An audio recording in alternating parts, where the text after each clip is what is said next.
ibandera mo. 107.1 Radio Bandera Olongapo City. Inakarespetado sa news and current affairs. Basta radyo, ibandera mo. Basta Radyo, ibandera mo! Hey, welcome everybody. Good evening, good evening. Magandang gabi sa inyong lahat. May 21, 2026 edition of this radio show. And this is Bandera Night Jams with yours truly, DJ Tommy G. Bandera Night Jams. We're gonna be jamming, of course. Jam na tayo. Come jam with me, come join me.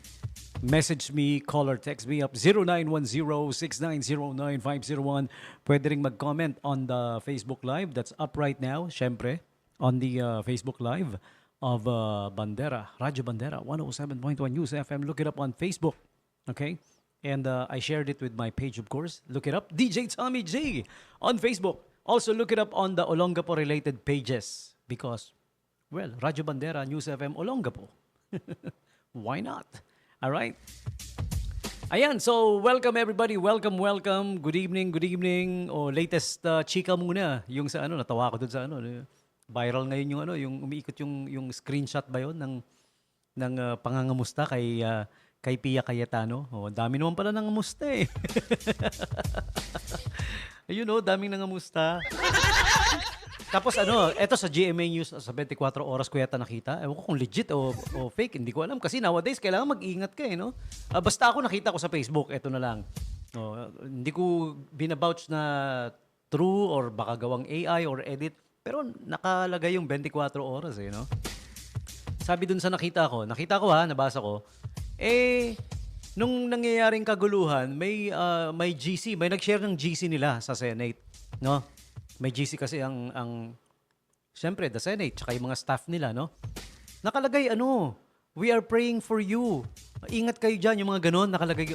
Tapos, di ba, umiiyak si Pio, wala man lang nangamusta.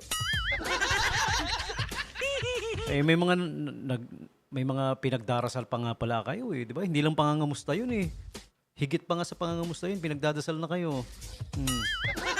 Pinagdadasal na kayo na sana... hindi ko naman nilalahat. Ganun talaga. Yung mga ilan lang, ipagdasal po nating lahat na sana... wala na tayong magagawa sa sana. Huwag na tayong magsana-sana. Bawi na lang kayo sa next na eleksyon. Alam nyo na ha, kitang-kita ng buong bayan. Pag yung mga yan, binoto nyo pa, ewan ko na lang sa inyo. Minsan hindi natin masisi, yung mga senador na napunta sila dyan, inelect sila. Minsan gusto na nating sisihin yung bumoboto, no? Kaya nauso yung term na bobotante, Matotoo, ang daming bobotante. Pag-aralan nyo, suriin nyo maigi, di ba? Yung karapat-dapat naman. Come on, Filipino people, you can do better than that. Filipino people are smart people. Alam nyo, minsan naiinis ako, di ba? Pagka napupulaan tayo na mababa, 'di ba? Alam niyo na yung pambabash sa mga Pilipino noon, 'di ba? Mababa ang IQ, bobo. 'Di ba? Galit na galit tayo, pinaglalaban natin, paniniwala natin, matalino tayo, 'di ba? Pero judging from these results, etong mga results na nakikita natin, yung mga ganitong na-elect yung mga ganitong tao, parang tama sila Parang ang bobo natin diba? Bawi naman tayo sa susunod, ha? Bawi naman tayo, 'di ba? We've been wrong all along kay Lacson, kumandidatong presidente yan wala naman ako sinasabi, hindi ko naman pinopromote, hindi pa naman election. Sinasabi ko lang yung judging from experience. Di ba si Trillanes, pinagbibintangan pa natin na sabi pa natin yung trililing. Tapos bandang huli makikita nyo may punto pala siya, may tama pala siya, no? Wala akong kinakampihan na hindi ako baka politiko, wala akong hilig sa politics. I'm speaking of what's happening talaga, no? Yung totoong nangyayari. Dahil itong mga sinasabi ko, nasa news din naman itong mga to, di ba? Nasa balita naman talaga, di ba? Wala akong kinakampihan na politiko or kung sino pa man, wala akong pinopromote. Pero tingnan nyo naman, nakikita nyo naman siguro kung sino yung gumagawa ng tama, sino yung gumagawa ng mali, no? Tama na ang pagiging bobotante. I never like politics. Nope. Pero dahil sa mga nangyayari, minsan naiisip ko, gusto ko na rin magpolitika para man lang para bang, alam mo yung para man lang may magawa ka man lang sana, no? Na to correct, okay? Tapos naging biktima pa ako ng injustice, di ba? Naging biktima ako ng injustice. 'Di ba? Sabi nga, if you want change, be the change that you wanna be or be the change that you wanna see. Naranasan ko yung ako yung nagbabantay, ako yung basta nagbabantay, parang gano'n, 'di ba? Tapos nararamdaman ko na pag wala na ako, aalagwa na yung mga nagnanakaw. O yun, nangyari nga, totoo nga. Oh, I got sources na Diyos mio, wala na halos kinita for 2025. Nung wala na ako. Grabe, no? Oo. Samantalang nung nandoon ako, titingnan niyo yung figures. The figures don't lie. Diba? Nakakahiya yung mga ganyan tao, no? Tapos yung nasa taas pa, pinoproteksyonan pa. O, diba? O, tanggalin natin to si Tommy G. Nakahambalang to sa plano nating mga pagnanakaw, eh. Ganon, naranasan ko yun, di ba? In the past, matagal na, nung pa lang ako, 8 years old. Nakakaya, no? Shame. Ganyan din, ganyan na ganyan sa Senado, di ba? Yung mga kuratong, yung mga nagpoproteksyonan, di ba? Yung mga sabi nga ni Ka Henry Empeño, idol, sabi niya, birds of the same feather flock together. Alam ko matagal na yung kasabihan na yan, pero yung timing ni Ka Henry, yung timing na sinabi niya yon, he gave me a whole new meaning to the saying, birds of the same feather flock together. I'm glad, I'm proud, I am not of the same feather. I'm happy. Thank you, Kuya Henry, Manong Henry, idol. Enough of that already. Move on na tayo sa ano na tayo? Yun, yung kaguluhan kasi, di ba? Si Maring Pia. May nakita rin ako nagsabi, alam mo, may punto rin yung nagsabi, no? Naaalala niyo si Rene Cayetano? Napakagaling na lawyer na yan, napakagaling na senador din, naging senador din. Nagsilbi sa bayan, naging public servant din. Wala akong natatanda ang bahid or maling gawa na ginawa ni former senator and attorney, abogado rin, Rene Cayetano. His kids, on the other hand, Senator Alan Peter, Senator Pia, Pastol, ikaw naman, Pas. Wala akong masabi. Ayoko na. Wag na lang. Punta na tayo sa today's holidays and observances. Ito naman laging ginagawa natin every night, di ba? Pinapaalam ko sa inyo ano yung mga holidays and observances dahil hindi lahat dito nalalaman natin. Ito, May 21 sa mga mahilig sa tea. Ayan. Tsaa, tea. May mga kilala rin ako mahilig sa tea. Ahahay. Pero tea na tsaa to, ha. Yeah. International Tea Day ngayon, May 21. In case you don't know. World Day for Cultural Diversity for Dialogue and Development. Yan, ang May 21. Ano pa? What else? American Red Cross Founders Day. Eat More Fruits and Vegetables Day. Well, we all should. End of the World or Rapture Party Day. Prediction lang to. Ay, may nakalagay, open and close parenthesis. Tommy G, wag mo seryosohin. Prediction lang to, ha? Well, I'm glad hindi nagkatotoo yung prediction. Naku, wala pa palang alas 12 ng ating gabi, no? May chance pa, no? We have until 12 midnight to find out. Kasi may 21 pa rin, no? GAAD Day, Global Accessibility Awareness Day.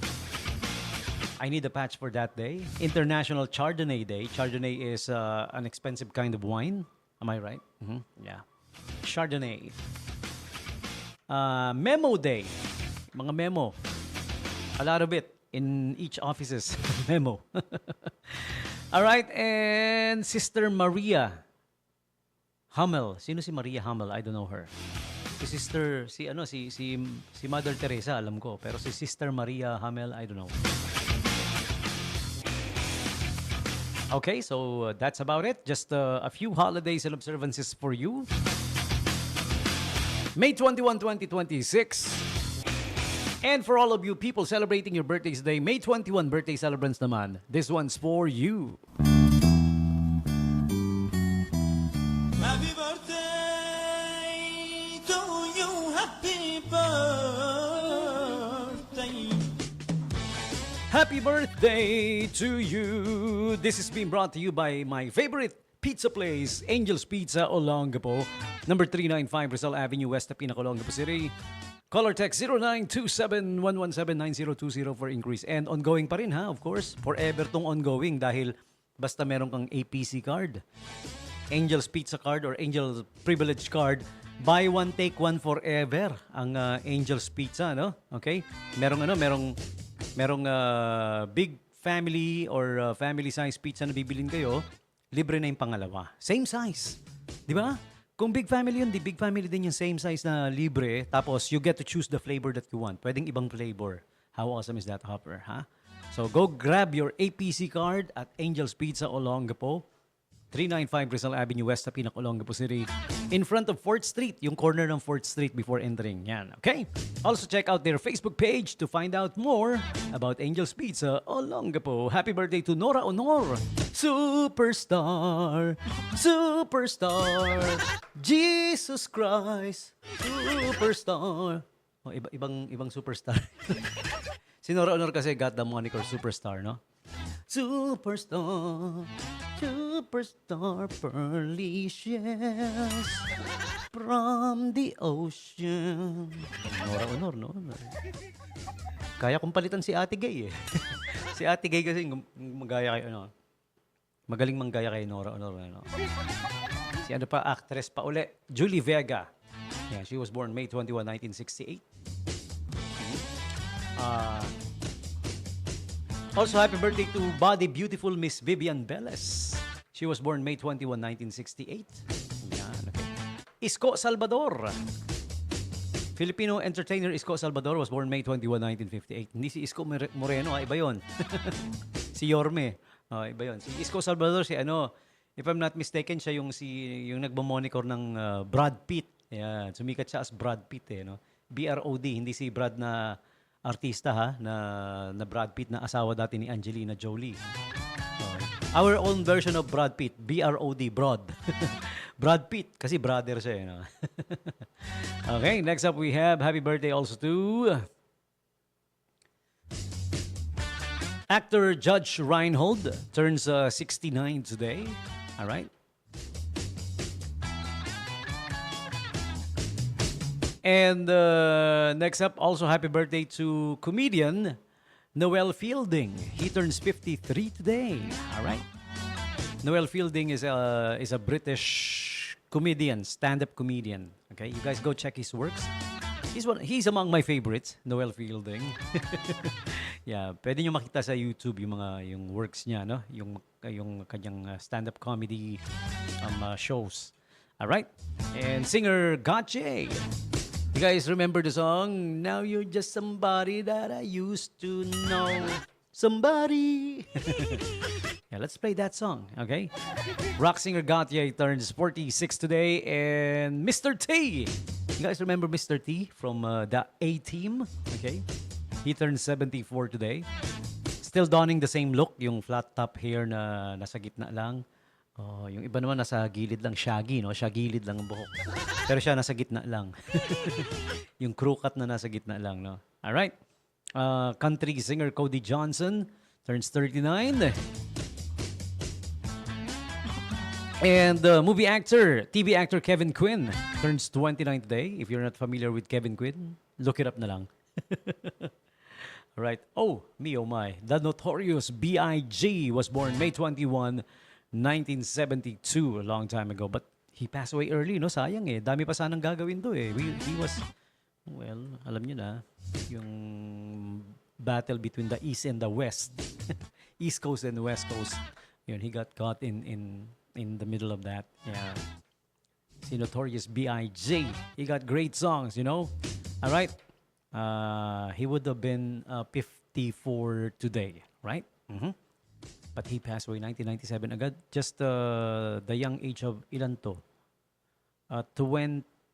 He was just 25 when he passed away. Sayang naman. Dami pa sanang ginawang kanta, no? Alright, so there you have it. Celebrities and the like celebrating their birthdays today. You're sharing your birthdays with them. All of you. May 21 birthday celebrants. Ayan. We will play songs coming from them, the birthday celebrants. But for the meantime, we need to take the quick bottom of the hour break. We will be back with more. Please stick around. Radyo Bandera, makinig tayo.